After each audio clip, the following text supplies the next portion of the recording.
America. At last, the day you've all been waiting for. The day we're going to announce the grand prize winner in the Blast-Off. Blast-Off, as you know, the space food of the astronauts. The Blast-Off Space Food Jingle Contest. Behind me, in this house, is the winner. The winner does not know that he has won the Blast-Off contest. May I please have the bottle? Thank you, Miss Blast-Off. Lovely, lovely. Now, there's an exciting moment. I'm a little nervous. It's been so many months. Ladies and gentlemen, the winner is Mr. Stoney Stevenson, 32 Wilshire Terrace, Indianapolis, Indiana. And now, Mr. Stevenson, here we come.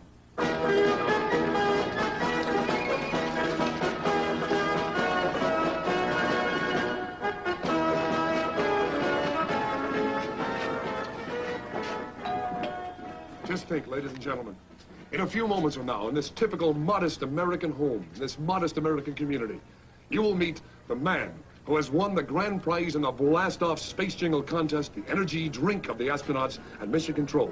We're going to present him with the grand prize of a trip to the Chronosynclastic Infundibulum. Here it comes now. Oh, excuse me, madam. Oh, excuse no, me. thank you. We don't want any. Madam, excuse me. You don't understand. May I just speak to you for a moment? We are on network television right now. Oh. Is this the home of Mr. Stoney Stevenson? Yes. Well, may we see him, please? We have a very important announcement to make. Stoney! In a few moments, ladies and gentlemen. Someone here to see you. Live television. The excitement. Here he comes now. Here he comes. Oh. Hello, good day to you. Hello. Are you Mr. Stevenson? Yeah, that's right. Stoney Stevenson. Stoney Stevenson? Here he is, America. Stoney Stevenson, congratulations. Pardon me, Mama. We have an important announcement to make to you right now. You are the winner, the grand prize winner, in the Blast-Off Space Jingle Contest. America, here's your winner, Stoney Stevenson. Stoney! Stoney, come back!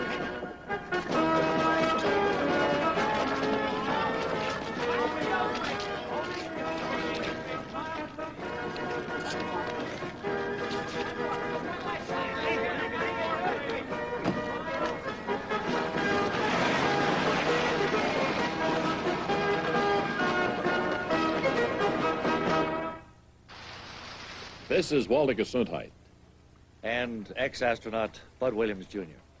bringing you every exciting moment of the flight of Prometheus 5 direct from Mission Control, Space Flight Center. Right.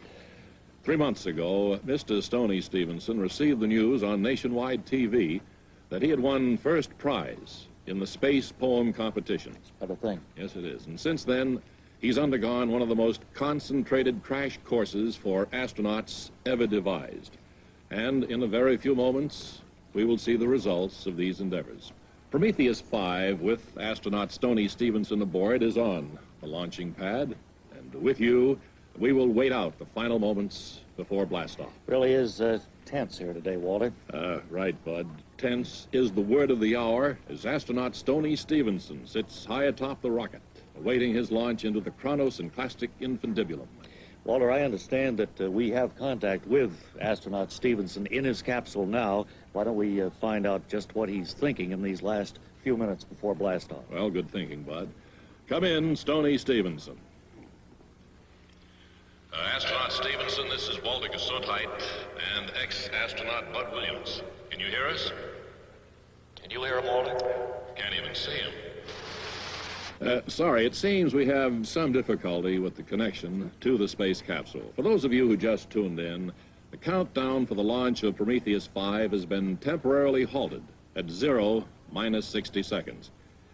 Bud, you were on Prometheus 1 and Prometheus 3. That's right, I was. Well, what I really wanted to ask was, how did a highly trained technical person like yourself feel when you learned that a man who writes poetry in his spare time was going to make this trip?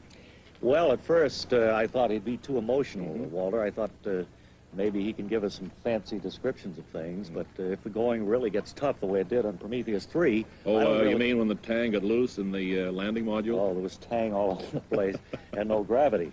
Yes. But I said, you know, I realized they were going to put a man right through a time warp, a Chronosynclastic Infundibulum. I said, well, maybe only a poet could describe a thing like that. Well, you know, words somehow seem inadequate when one is describing space. Yes, well, if you remember, I had a great deal of trouble describing Mars. Well, you said it looked like your driveway back home in Dallas. Yes, well, that's what it did look like to me at the time. So if they would have put me through a time warp... A chronosynclastic infundibulum? Right, I probably would be speechless myself, you know. I mean, you put a man through a time warp and... A chronosynclastic infundibulum. Yeah, and for a while, he's going to be scattered not only through space, but time. He's going to be 100 different places at once, and there's no way of guessing just where, you know. Bud, what kind of training has astronaut Stevenson gone through to prepare for this mission? Well, Walter, he's really trained very hard for the mission. You know, we have a standard here at Mission Control, a standard of excellence. That's the atmosphere here at Mission Control, Bud. Excellence. Takes a special person, one with fortitude, ambition, skill, intelligence. Thank you very much. I'm sorry. I couldn't get a glandular reading. I'm very sorry, Ernie. I'm very sorry. Well, that's all right. Do the best you can. Just a minute. I've got a call coming in here. Forthrightness, awareness, good eyesight, and most of all, guts to work here in the heart of Mission Control. I mean, it's here that the very life of astronaut Stevenson, his entire life, will be watched over and cared for, whereas every heartbeat, respiratory, and digestive activity will be monitored by computer. Excellence is the byword and the product of this crack team here at Mission Control. Well, I understand we've now made contact with Stoney Stevenson, high atop his launch rocket. Hello, Stoney. Yes, and a special kind of man it is to be a space adventurer, an explorer of the unknown. A man from Mission Control is very special indeed. Geologist, physicist, electrical engineer, physician, chemist, test pilot, the Air Force, the Army and the Navy, and now the average man, Stoney Stevenson. One and all, the great team, the men from Mission Control. Before we hear from our astronaut, we're fortunate to have Mrs. Stevenson, Stoney's mother, with us here in the studio. She's been keeping up a constant vigil here at Mission Control. Bud? You must be very proud of your son. It doesn't seem possible. Nobody in our family ever won a contest. Well, I'd like to announce to you and to the American public that Stoney was made an honorary private in the United States Army this morning. Well, isn't that something? Isn't that great? Uncle George won't believe it. When he was a child, did you have any intimation that someday he'd be going off into space like this? He used to be interested in the pressure cooker. He'd get it out and play with it, seal it up tight and then unseal it again, put different things in it, marbles, his toy fire engine. Uh-huh. Now they got him all sealed up. I was about to say that he came from a typical American family, but of course he isn't a typical American astronaut, is he? Depends on what kind of typical you're talking about. I think we're typical Americans. His father committed suicide. I've been married 3 times, happily only once. To Stoney's father? To Fred K. Bonser. Stoney did grow up, though, in the American Middle West. Indianapolis. In what we'd consider a typical Hoosier house. The welfare people had us in a Holiday Inn for a while. That was quite a scandal. Why do they call people from Indiana Hoosiers? I've often wondered about that. Nobody knows. So, Stoney Stevenson's roots are in Indiana soil. He has a cemetery lot in Brooklyn, New York. Pardon me? Fred K. Bonser, my 3rd husband, inherited a cemetery lot in Brooklyn from a rich uncle.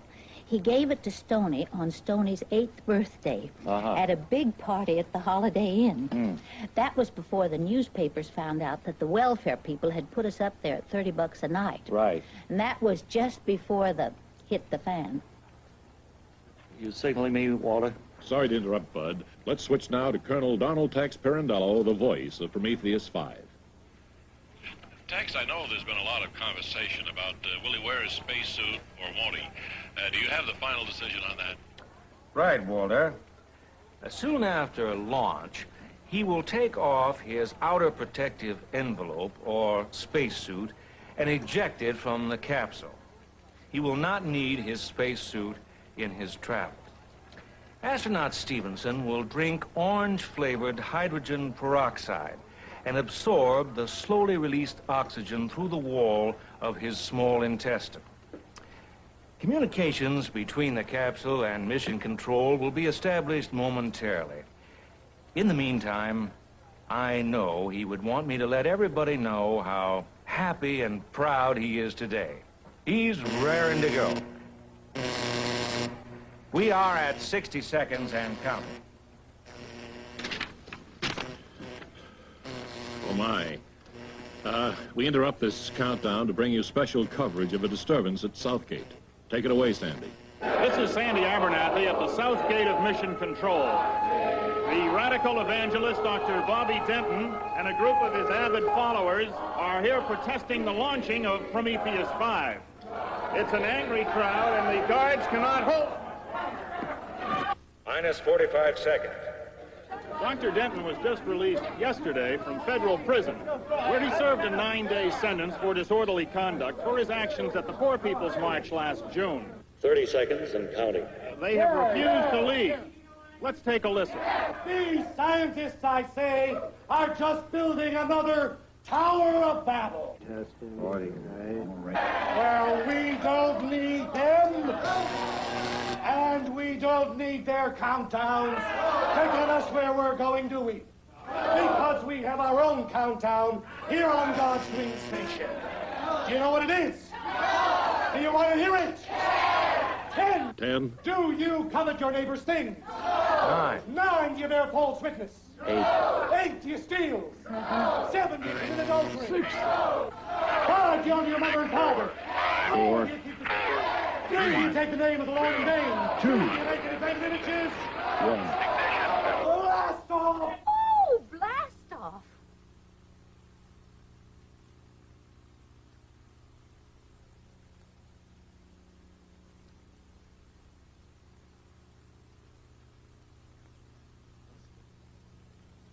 Blast off.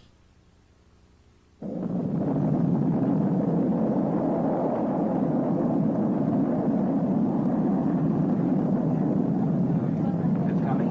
That's it. Hold it. Right. All right. It's all systems go. Prometheus 5 has cleared the tower. It's a good one. Delta acceleration at maximum. Optimum burnout projected. Cabin systems, A-OK. Communications tracking, locked in. Looks good from here.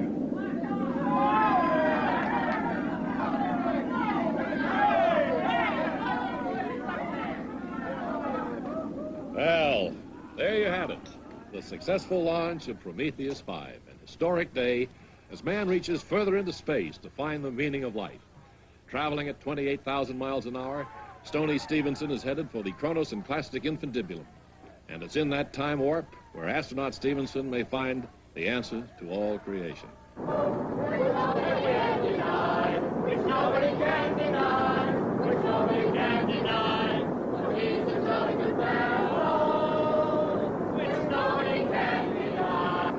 Well, what did you think of astronaut Stevenson and the launching of Prometheus 5, Bud? Well, I thought he did just fine, Walter, and this launch certainly couldn't be called a lemming. No, sir, it's no lemon.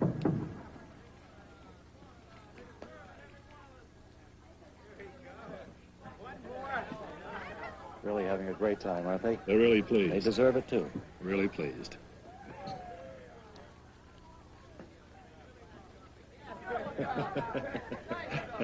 They're really pleased.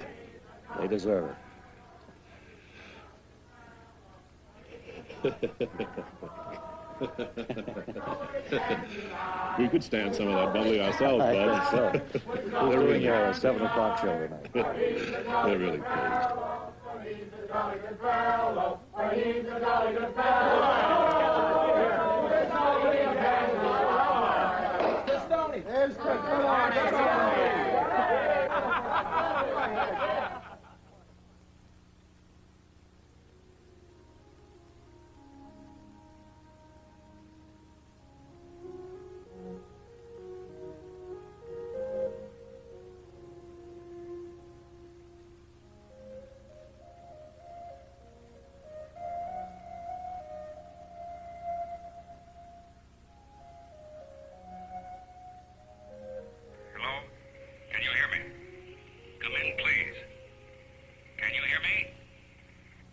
We've got him.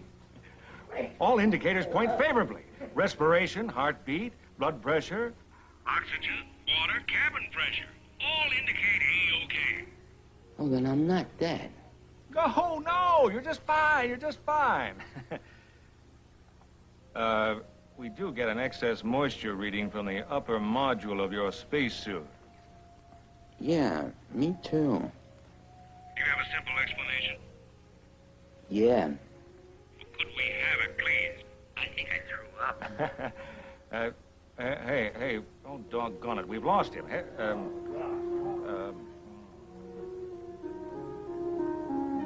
You have 120 million miles to travel, and according to the latest calculations, you should reach the chronosynclastic infundibulum in 3 months, 4 days, 13 hours, 3 minutes, and 7 seconds.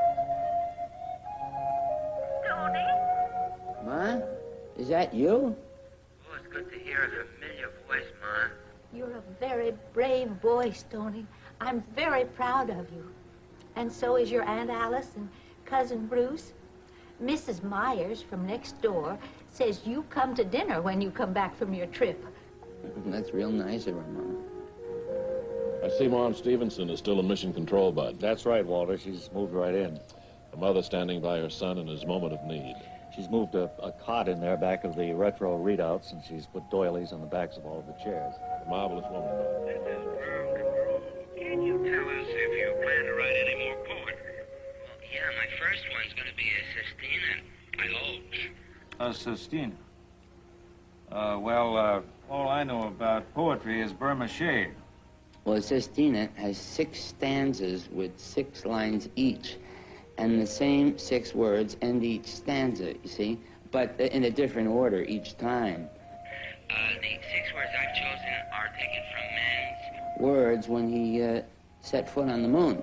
1 long step for mankind. The order of the end words in the second stanza will be long one, mankind, step 4. And then in the third stanza it's going to be step kind for 1, man. This is Vonnegut And Bud Williams, Jr. bringing you the continuing saga of Prometheus 5. Private Stoney Stevenson is approaching the core of the time warp at a speed of 28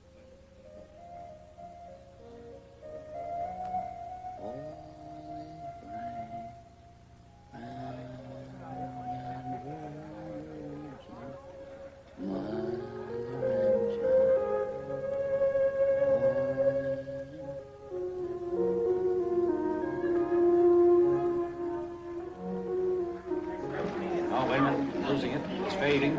It's fading. I've lost it. I've lost it. It is now 6 months since Stoney Stevenson blasted off on his epic adventure.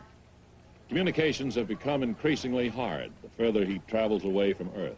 As the moment has arrived, by all our calculations, when Stoney will hit the chronosynclastic infundibulum.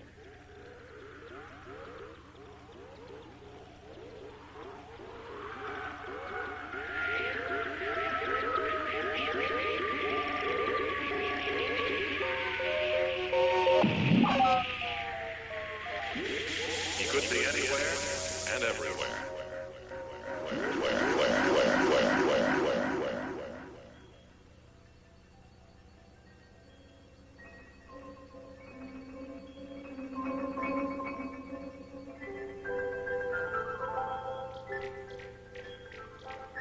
Ooh, I must be out of my head.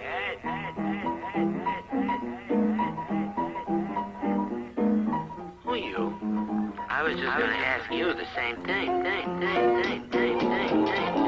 Mistake. What a terrible mistake. Stoney, can you hear me? Can you hear me, son? This is Mother.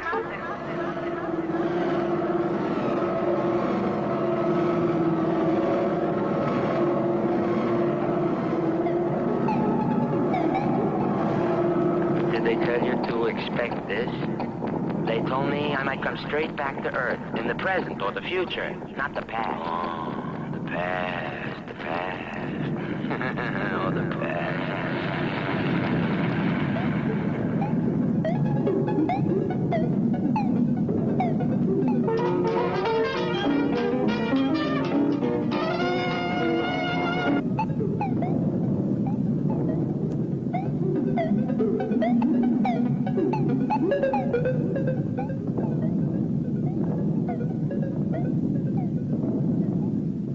I guess nobody knows now when we'll see Corporal Stevenson again. No, if ever.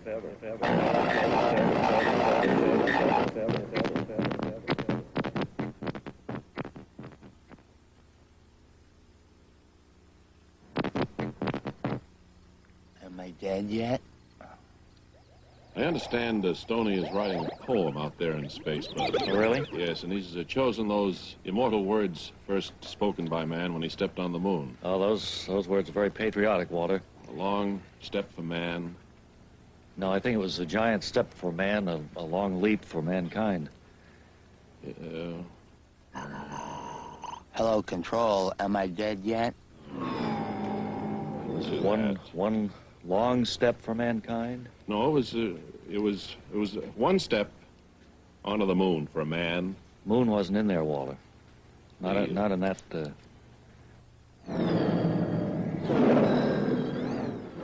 One step, wasn't it, for man, and 2 steps for mankind. One step for man and 2 steps for mankind? Doesn't sound right, does it? It doesn't flow the way it did originally.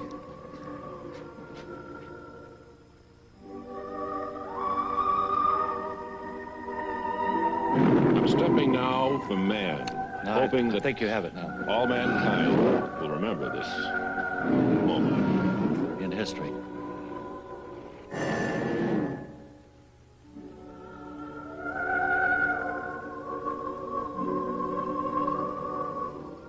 Did he say 2 steps at all? Or is it always no, a it's step? one step for man and 1 leap for mankind. Anybody?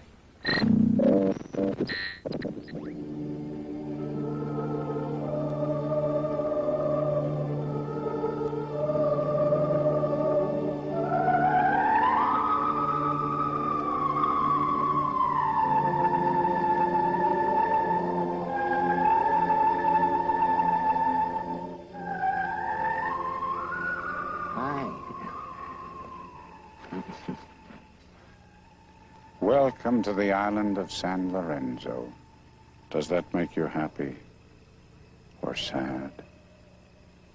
That depends, I suppose. A wise answer. We fished you from the sea. Are you all right? I think so. Good.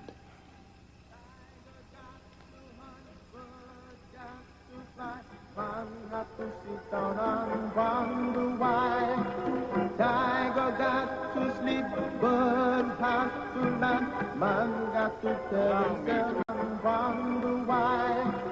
Tiger got to sleep, bird has to land. Man got to tell himself. To introduce myself. I am Bakonin, author of the books of Bakonin. These are some of my pupils. My name's Stevenson. You can call me Stoney. I am very interested to meet you. I suspect that we may belong to the same Karas. You see, I myself was washed ashore on this island 47 years ago. It was the major vindit of my Zama Kibo. I see you are not a Bakoninist. Come, I will teach you.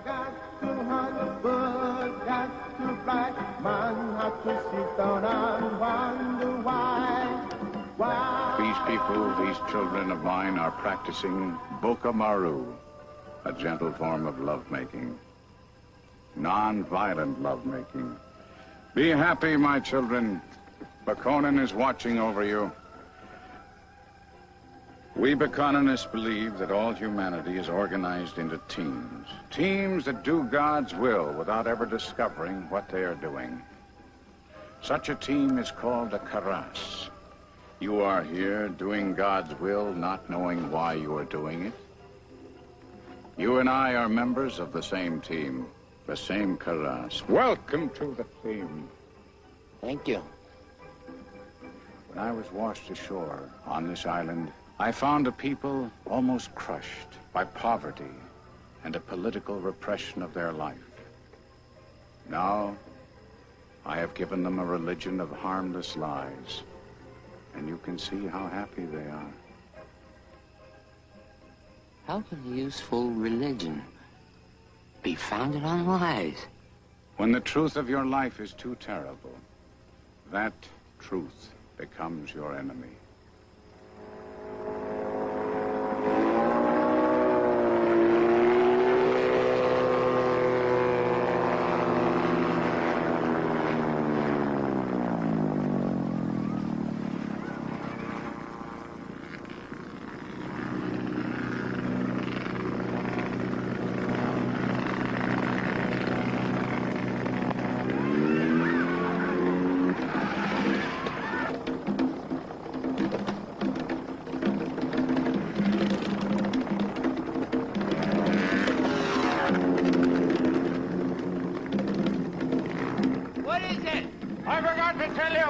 Has been outlawed. The government is trying to kill me. Don't worry. It happens all the time.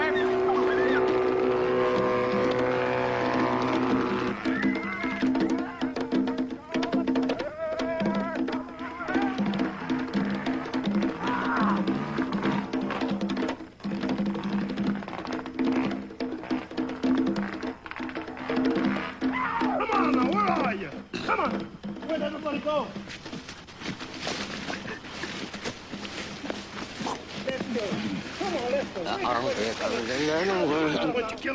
I think we got him on the run now. Where are you guys hiding? I don't know. First I get mosquitoes, now I lose. All right, my children. I think we're safe for the moment. Excuse me, Mr. Book Hunter. But what did you do? Why is your religion outlawed? It was my own idea. Oh. I thought it would give the religious life of the people more zest, more tang. It did in the beginning. And then? The president was my friend. He agreed to play along. It was like a game, really. We agreed that the penalty for practicing the religion would be death on the hook. Oh. No one was supposed to be killed. It was all threats and rumors. And then the president and I drifted apart. Were we very close? He was my best friend. We had made a play, a work of art, of our life on the island. He would play the cruel tyrant in the city. I would play the holy gentleman in the forest.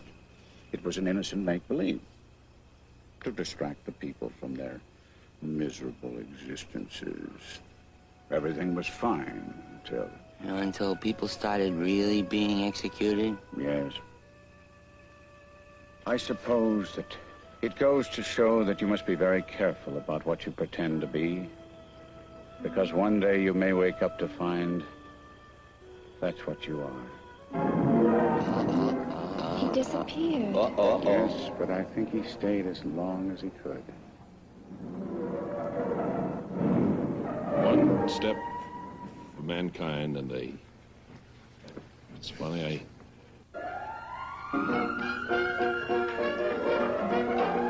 Wait.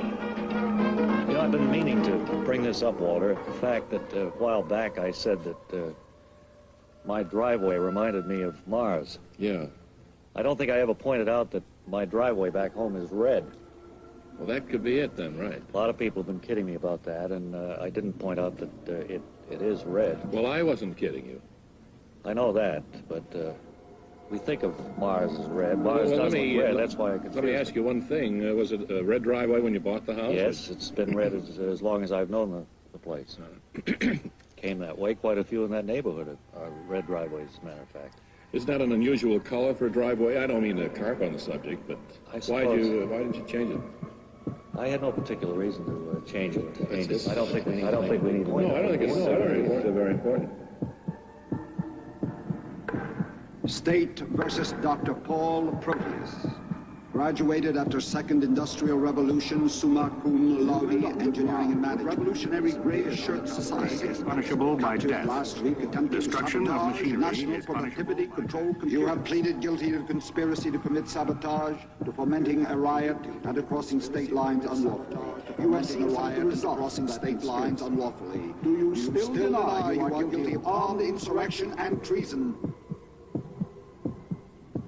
The jury will please rise. your right hands. Do you solemnly swear in all causes between party and party what shall be brought unto you, you will render true verdict according to the law and the evidence, so help you God? You may sit down. This use of force, you don't regard that as levying war against your country? As treason? The sovereignty of the country lies in its people, not in its technology. We are vigilantes, waging war on lawless technology in the name of the people. Who are you, anyway? A crackpot patriot or a power-hungry revolutionary? I only want what's best for my country. Aha, truth. What's the whole truth? It is the truth! Quiet, quiet! I demand an audit of this machine. You're a corn truth technician! Sonny, do you know what's going on here? What is he yelling at him for? What did he do? What century is this? Is this Earth? Is this Earth? Oh, you better ask somebody else. I miss a lot. Need new batteries. Oh, right. Oh, I'm sorry. They ask me if I'm in favor of capital punishment, but they don't ask if I hear or not. Your Honor. What's this? Would you tell me the date, please? Where's your gown? Didn't anybody tell you to wear a necktie and a business suit when serving on jury duty? No. If you appear tomorrow dressed like this, I'll hold you in contempt of court. We have a man on trial for his life here, and you come dressed like a member of the lower classes. How would you like to be tried by a member of the lower classes? Oh, I'd hate it very much. Get a haircut. Oh, sir, would you please tell me what date this is? Why would you want to interrupt the business of this court to ask a question like that? I thought it might be my birthday. Your birthday? Birthday? Oh, I love birthdays. Happy birthday to you. Quiet! Quiet! Quiet! Quiet! Quiet! Now let's get down to business. Lower the screen. Here is State's evidence item number 13. In this unbiased essay, you will see the fruits of our great society. This is the same society that the defendant wishes to destroy. This is the same society which is paying you for jury duty today. It is indeed a land of plenty.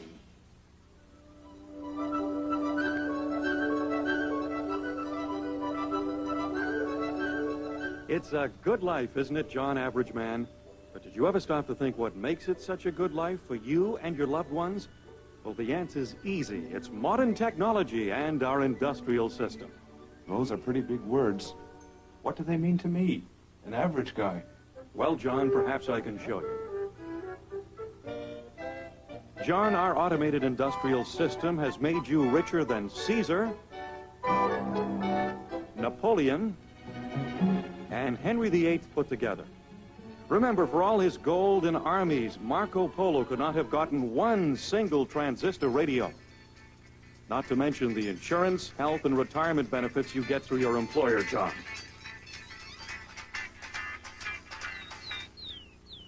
Never looked at it that way. Gosh, sort of makes you think, doesn't it? But that's not all, John. Under this system, our civilization has reached the dizziest heights of all time, far beyond the wildest dreams of the past.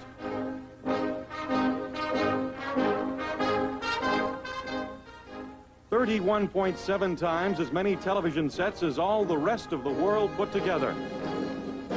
77% of the world's automobiles. 83% of all the world's air conditioners. 85% of its power lawnmowers. 96% of its helicopters. 98% of its snowmobiles. 99.9% of the world's generating capacity.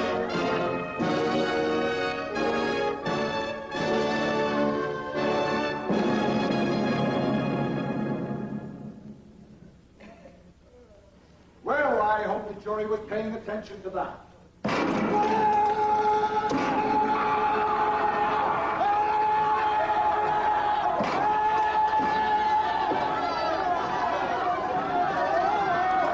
She's gone crazy.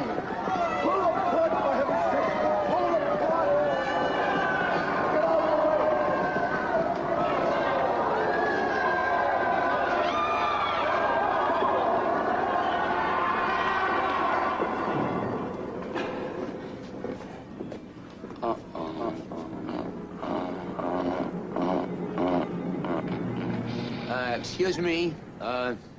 Excuse me, could I have a dime for a phone call, please? Miss, excuse me, please. I wanted to ask you something.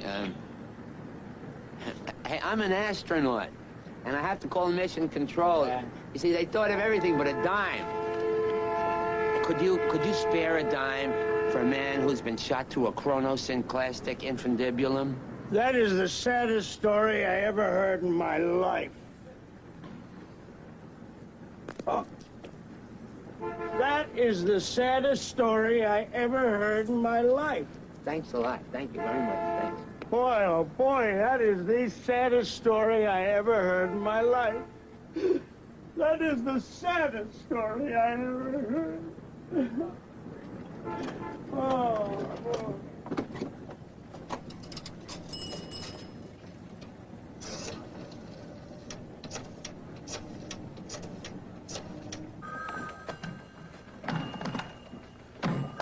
Hello, hello. Hello? Hello? Hello? Hi. Is Tex there, please? Yeah, just a minute. Hey, Tex, it's for you. Tex here. Hello. Who is this? It's just me, Stoney Stevenson. Stoney? Where the hell are you? Well, it's, S-C-H-E-N-E-C-T-A-D...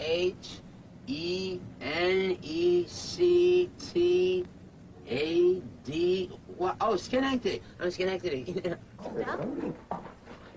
He's in Schenectady. Oh, my mother lives in Schenectady. Oh, really? Something's gone haywire. Look, he's totally out of our tracking mechanism.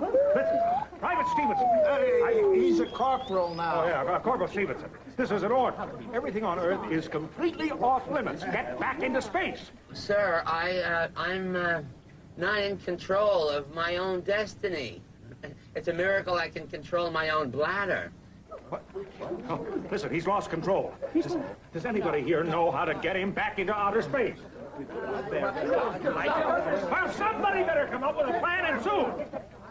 Stevenson, is there any way you can get the hell out of there and back into outer space? Well, sir, what happens. I think that I'm traveling through my own nightmares. And a few nice dreams, too. Otherwise, why would everybody I meet speak English? Why else would everything be so American when America is all I've ever known? Oh, sir, there is something strange to report about Schenectady. I mean, not that everything isn't strange about Schenectady, but it seemed to be summer a minute ago, and now everything's frosting up. Oh, there's another thing. I suddenly feel very sleepy, sir.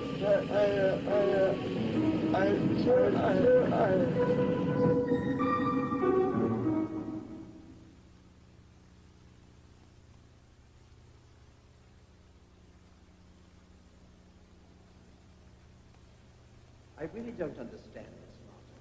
How could he have gotten in here? I really don't know, Dr. Vonnegut. It's a total mystery. Mama? Are you sure he's an extra body? Checked and checked. They're all there. Truman Capote, Julius LaRosa, Henry Kissinger. When he's thawed, bring him in. We'll see if we can find out who he is. Mama? Nope. I'm not your mommy. All right, now, sit up. That's my baby. Boy, what phone service in Schenectady? Don't be afraid. This is the Honecker Laboratory of Immortality. Now, stand up. That's the boy. Now we've got you thawed out. Want to keep you good and warm. Dr. Ryan, please call us section 308 in the sperm bank. Dr. Ryan, to the sperm bank, please. Oops, a daisy. Here we go. Doctor, you must do it. It's important.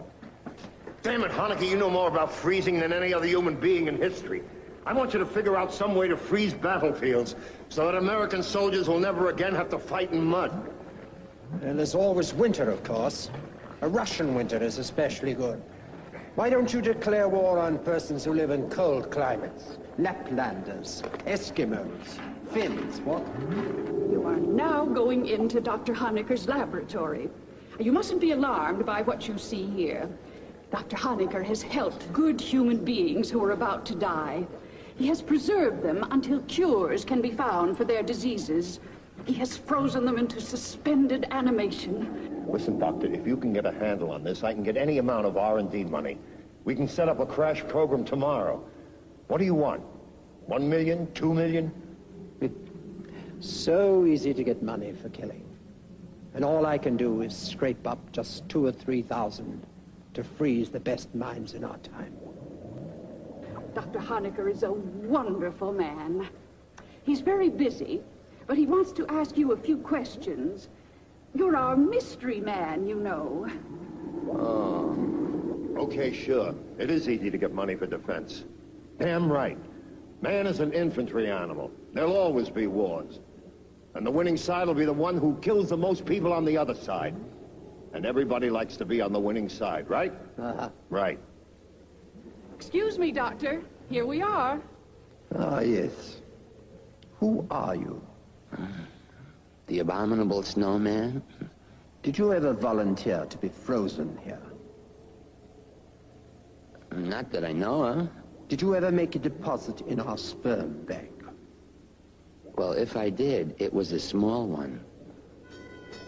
What's that now? Oh, it's the girl pool. The girl pool?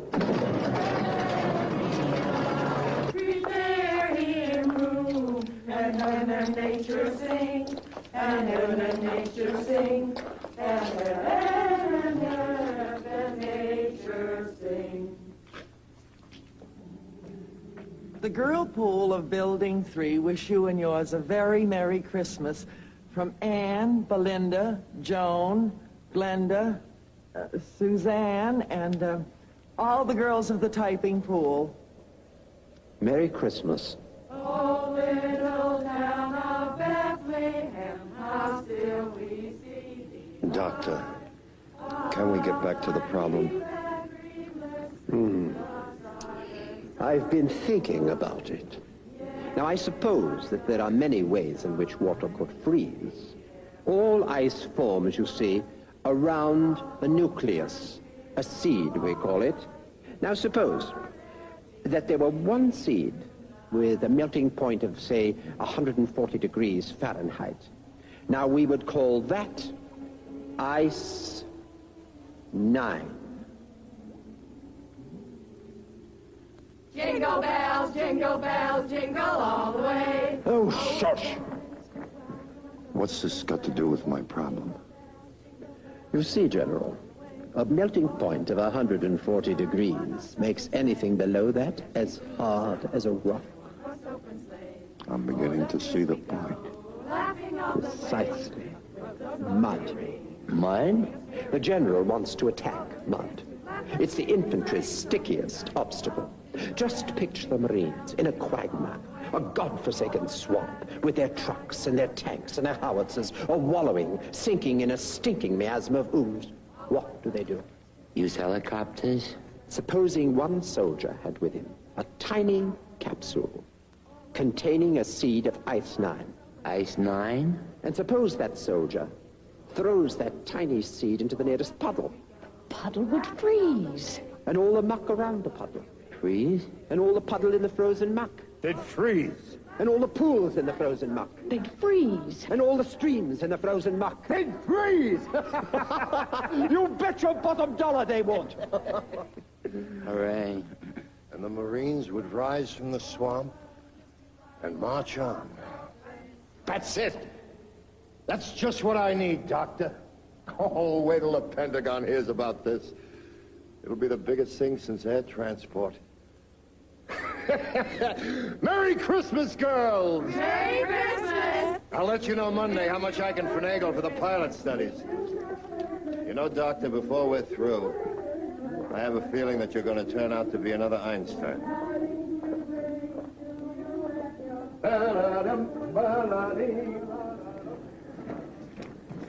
There really isn't any Ice 9, is there? Not yet. I mean, if the streams were frozen in the swamp, what about the rivers the streams fed? They'd freeze too, but there's no such thing. And the oceans the frozen rivers fed? They'd freeze. What are you after, young man? And the springs, feeding the frozen lakes and streams. And all the water underground, feeding the springs. They'd freeze. And the rain? When it fell, it would freeze. Freeze. Into little hard hobnails of Ice 9. And that would be the end of the world. Damn it all, yes.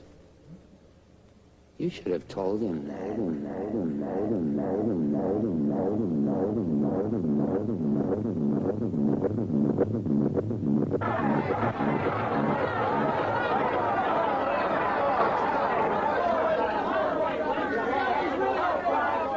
Bit of a lull here and information from outer space, Bud, right now, and I was thinking you, as our resident expert, might answer a few of the questions that have been sent in here to Mission Control from our viewers all over the country. Sure thing, we Walter. could prevail upon you for a few moments. This first one here is from little Susan, age 10, of Kenosha, Wisconsin. She says, I love Stoney. He is cute. Does he have a girlfriend? Would you know that? No, I don't believe he does at the present time. From San Francisco, Mr. R.L. says, or asks, when does Stoney, that appears to be incomplete. Did you have Shave, probably. That's what he means. There's a time in the program once a day when we shave, just as there's a time to eat our meals and so forth. From, well, now tell me, so long as you were out in space yourself, did you have any favorite foods? Yes, dehydrated artichoke hearts were favorites with me. The cream turkey, I thought was very good, too. And Tang. Did you have any favorite foods? Yes, dehydrated artichoke hearts were favorites with me. The cream turkey, I thought was very good, too. And Tang. Of course. Don't get smart, Buster. I can pull a trigger as well as anybody.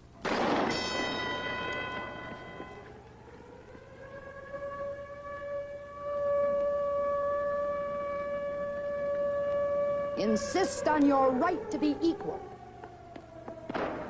Under the 243rd, 244th, and 255th Amendments to our Constitution, it is the law of the land that nobody can be better looking than you are. Nobody can be smarter than you are. Come on, come on! Nobody can run faster than you can.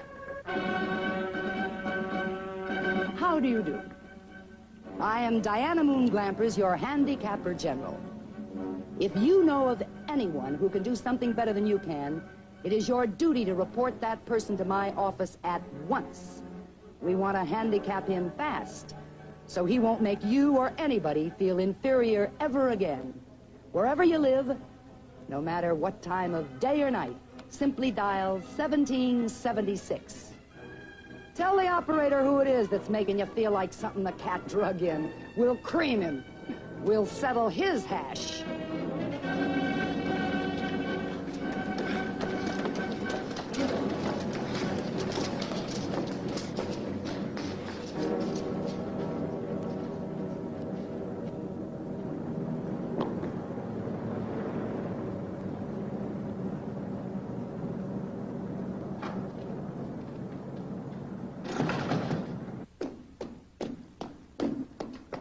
Wow!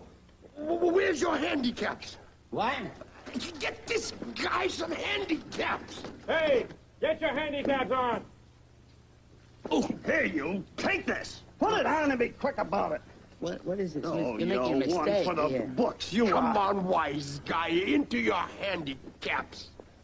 I got two 25-pounders in the front, Mike. And two 40-pounders in the back. That ought to slow you down, Mac. Hey, meathead, what's your IQ? Oh, maybe 131. 131? Gee, you need a radio. Mike, you got a spare? Right.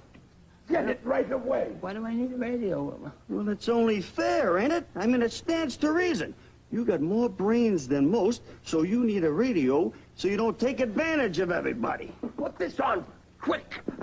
And you better get out of here. Here comes the director. And here.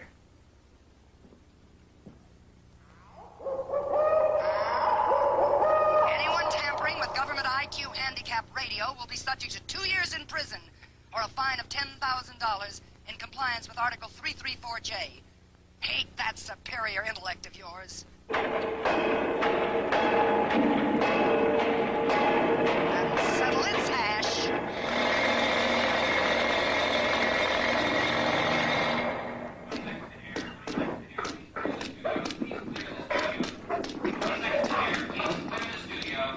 Good day, sir. Hello, Mr. Director.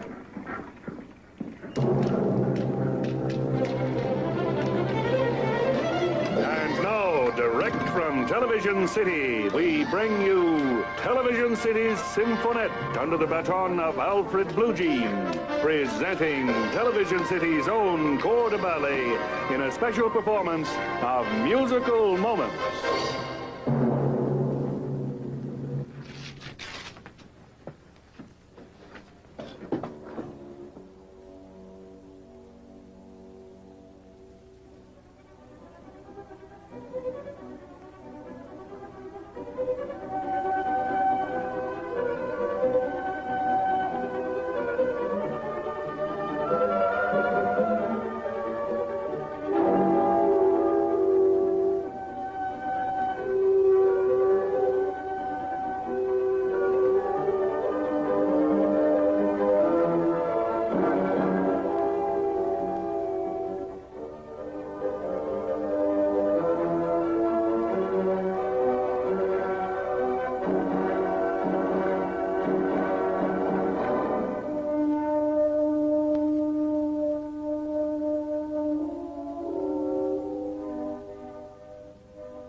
Good evening, ladies and gentlemen.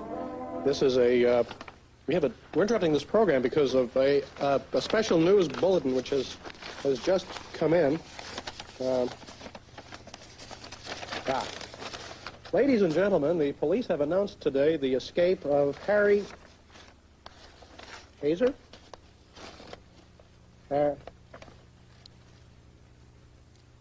Harrison Bergeron, age 23, who was being held on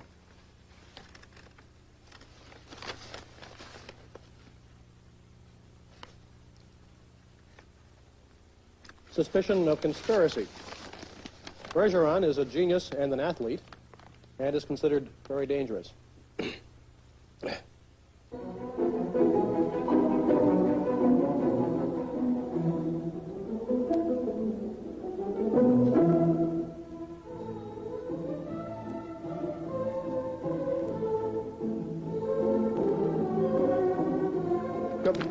This is me once again, and we had that story about Harrison Bergeron, and we forgot to show you his picture. Here is a picture of Harrison Bergeron, ladies and gentlemen.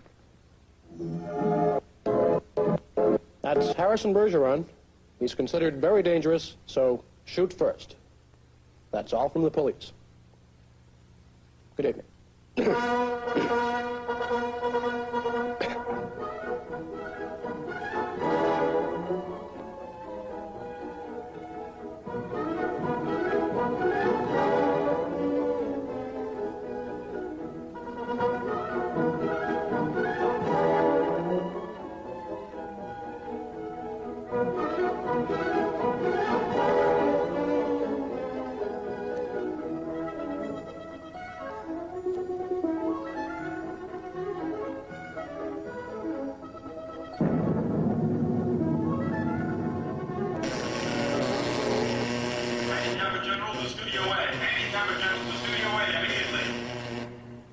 Handicapper General, the studio way. Handicapper General, the studio way immediately. Handicapper General, the studio way. Handicapper General, the studio way immediately. Handicapper General, the studio way. Handicapper General, the studio way immediately. Handicapper General, the studio way. Handicapper General, the studio way immediately. Who will dance with me? You! Attention, attention down there. Now this is the director speaking.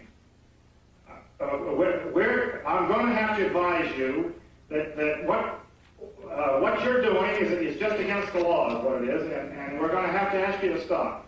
And we can't be responsible for what happens to you if you continue to music.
Some of the TV shows they put on nowadays are downright indecent. Decent. 43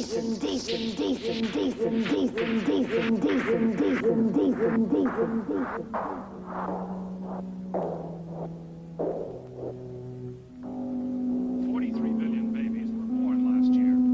The Earth's population population doubles every 2 months. Canada, 8 China, million people die United from States, starvation Brazil, every day. Australia, India, Argentina, Sudan, Algeria, Hong The Kong, oceans of the earth have shrunk to 1/8 the size they were 10 years ago.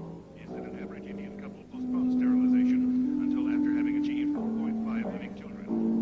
The complexity of the Indian problem is further highlighted by the fact that there are 90 to 100 million married couples of reproductive age in India today, of whom more than 90% lack effective birth control. It's always stone cold by the time the client takes the first bite. He's not interested in more than the first bite anyway. Appetite isn't a big problem over there. I take this over to Howard, Mr. Lionel J. Howard. Lionel J. Howard. Don't worry about carrying disease. You're carrying food to the ethical suicide bar. You could have bubonic plague and it wouldn't make any difference to the people over there. They'll all be dead in an hour anyway.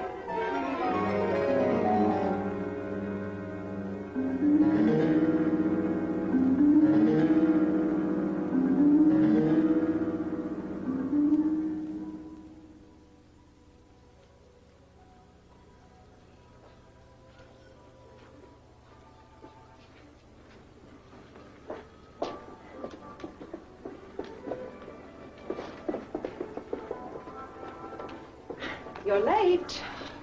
Sorry, I have this thing about time. You're new? Yes. Well, you are not only late, but you are not smiling enough. One ought never let that smile fade when they're in here. Wider. Follow me. What are all the people doing outside? What kind of a question is that? They're living. Oh. Not any more crowded out there than it is anyplace else. You know any place that's any less crowded? No. Now, Mr. Howard is right in there. Now, you bring him his meal, and you listen very politely to whatever he has to say. He's got a lot to say. Can do. Now, if he suddenly decides that he's ready to die, you agree with him strongly, ring the bell, and keep him in a suicidal frame of mind until I get there. Right. And smile.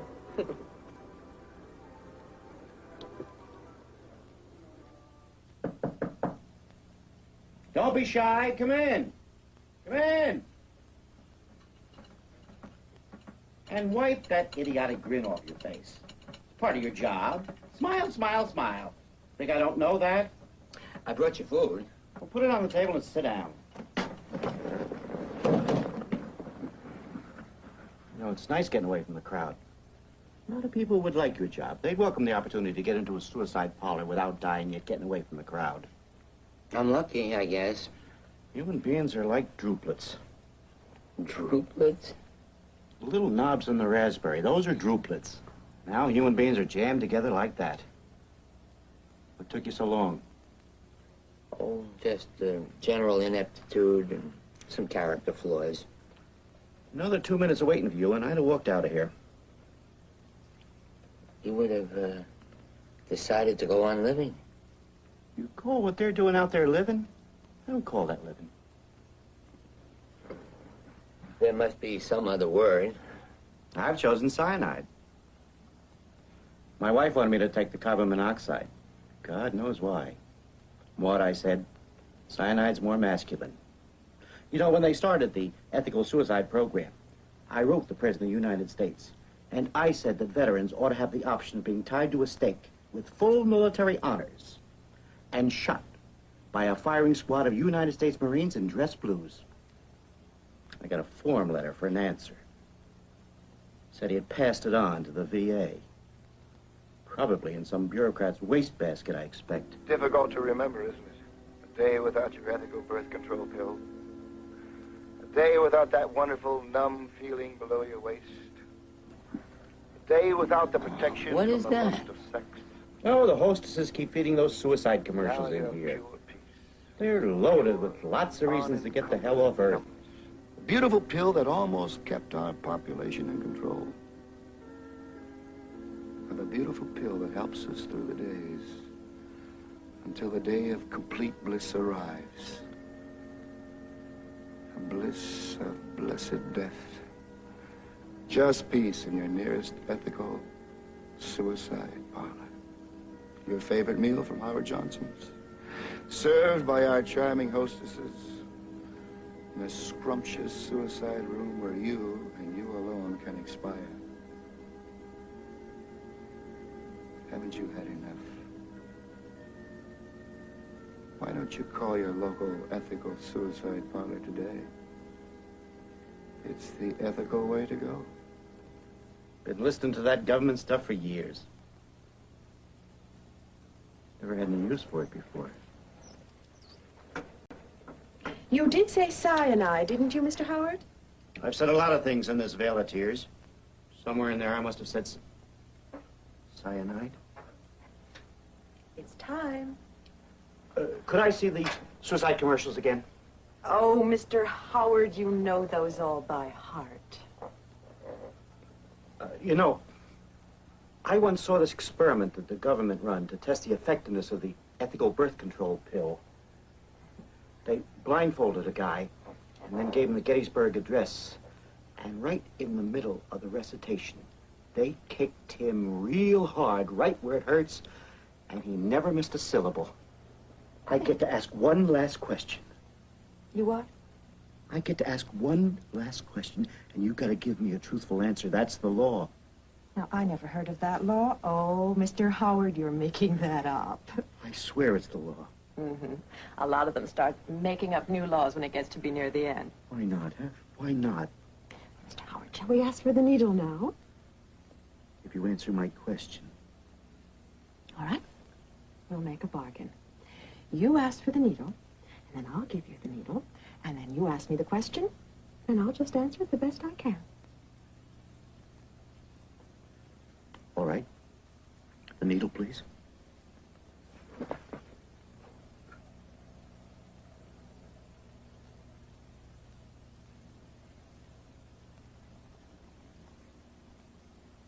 There you are. Yes, sir. While he was reciting the Gettysburg Address, they kicked him right in the butt.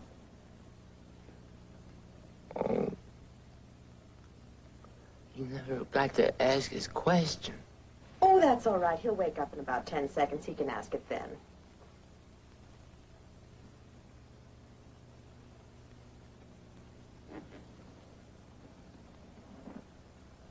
Oh, I believe he wants to put the question to you. I'm afraid you won't have time to answer.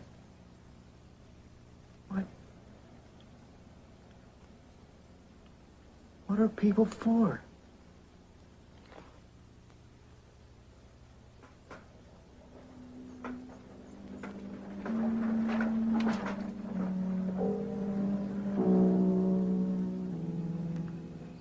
In the beginning, God created the earth, and he said, "Let there be mud." And there was mud. And God said, "Let us make living creatures out of mud, so the mud can see what we have done." And God created every living creature that now moveth. And one was man. Mud as man alone could speak.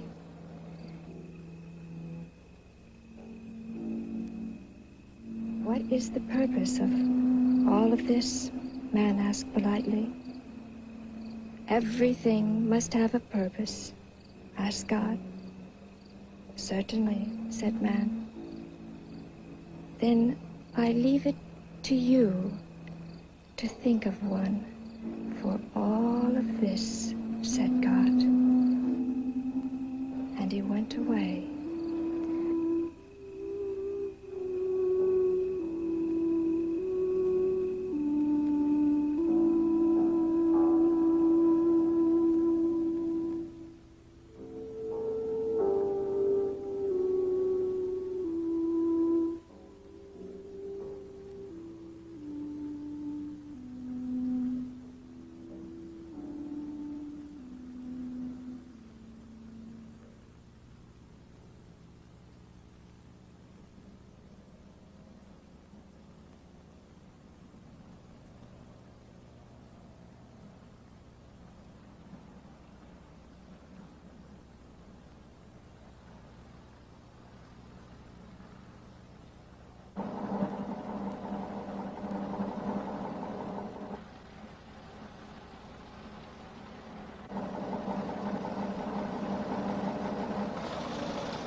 one more.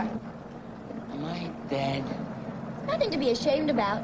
Hold on, here we go. I'm going to chew. Today was going to be my birthday, but I got hit by an ice cream truck before I had my party. I'm dead now, and I'm in heaven. Oh, I'm not mad at the ice cream truck driver, even though he was drunk when he hit me. It didn't hurt much. It wasn't even as bad as the sting of a bumblebee. I'm really happy up here. So much fun. I'm glad the driver was drunk. If he hadn't been, I might not have gotten to heaven for years and years and years.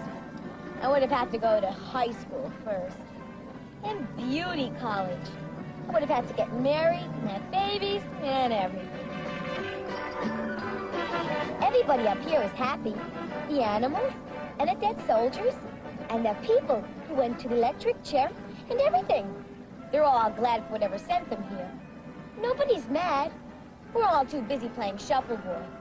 So if you ever think of killing somebody, don't worry about it. Just go ahead and do it. Whoever you do it to should kiss you for doing it. The soldiers up here just love the shrapnel, and the tanks, and the bayonets, and the dum-dums that let them play shuffleboard all the time, and drink beer.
Specimen of a man you are. That's been said before. Do you know who I am? Yep. And you scare the hell out of me. I think you scare me more than anything I've ever seen in my life. I am deaf. And I am here to tell you all there is to know about me. I don't think so. You deny I am deaf? I think you're my childhood dream of the most terrible creature that ever could be. And I think this is my childhood dream of how God might try to make people happy when they're dead.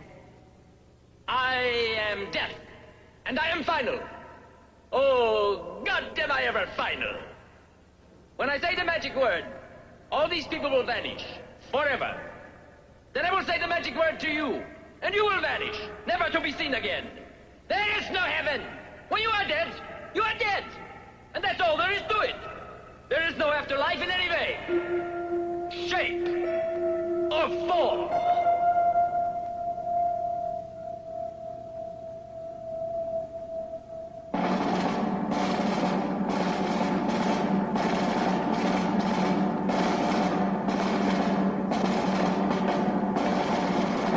Go to the worms, you fool. The worms? To the worms! My blonde Teutonic child. Goodbye. Goodbye. And then there was Swan. Death. in inner space. What is this? You know? It's all in here. You, this, them, mission control, the sun and the moon, the stars. I'm gonna make you disappear. How? Up here. I'll just use up here. There is an afterlife. If I create one up here, I can create anything up here and destroy it. Life against death. Death against imagination.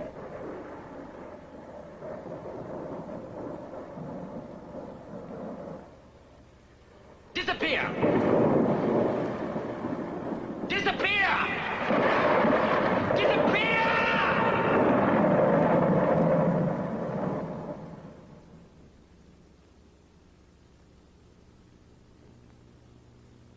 Disappear.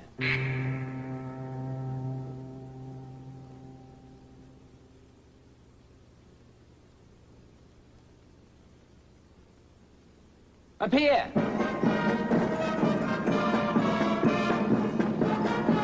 Disappear! Appear!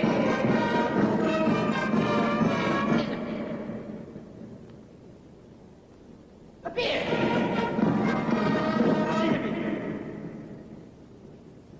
Appear! Disappear!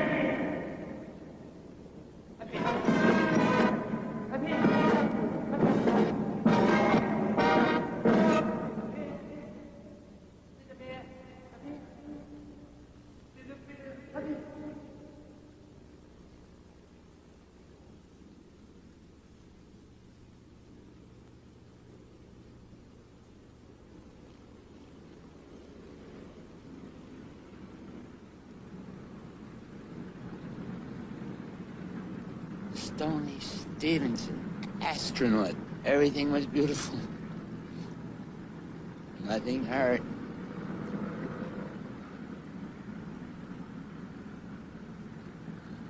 Oh, lucky me. Lucky mud. See what a nice job God has done. Nice going, God. I certainly couldn't have done it. I feel very unimportant compared to you. The only way you can feel the least bit important is to think of all the mud that didn't even get to sit up and look around. Yeah, I got so much. Most mud got so little.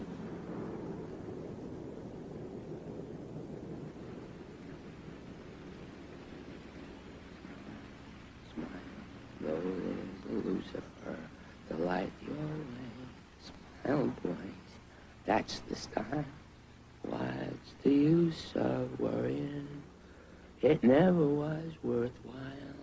So, pack up your troubles in your old kit bag and smile, smile, smile.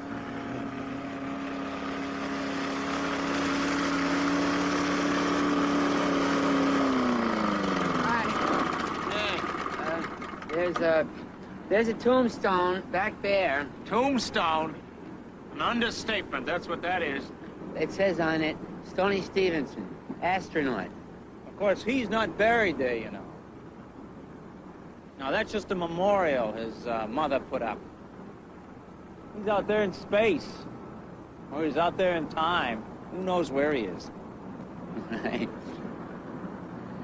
You know, it says on the stone, everything was beautiful, but nothing hurt. I thought everybody knew that. Well, I've been away. Well, you see, his capsule landed in the Pacific. Right on target. And when they opened it up, there was nothing there. It was just a note and a half-filled bottle of Tang. And the note said what's on the tombstone.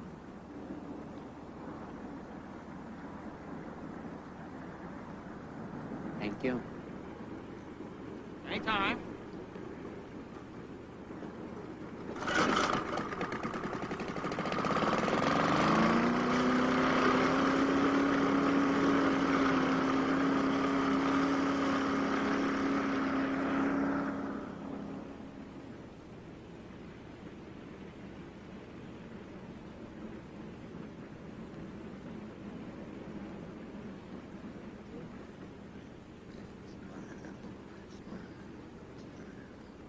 Oh, there's a Lucifer to light your way.